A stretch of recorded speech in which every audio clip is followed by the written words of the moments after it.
welcome to my channel, guys.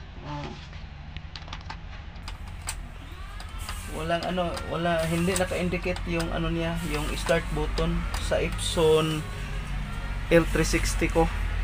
So naka-ano siya, naka-plug siya sa outlet. Tingnan mo, naka-plug siya sa outlet,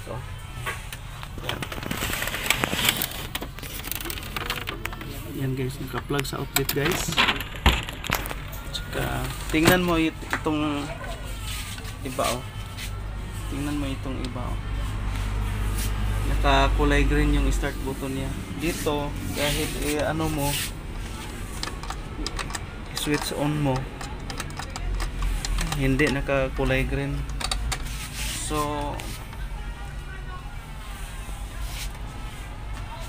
pag ganitong bagay guys na hindi mag-start ang start button niya, pag maka-encounter kayo dito, huwag kayong mapanic.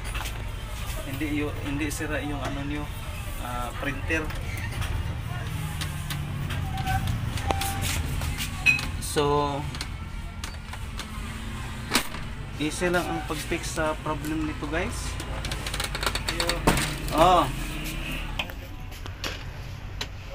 Ito, i-unplug natin to. Saka ito guys, ibaliktad lang natin guys. I-unplug natin. Ganon yan. At saka ganon lang. Yan.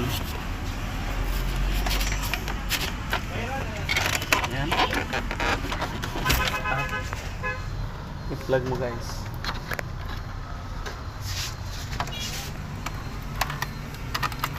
Yan na guys.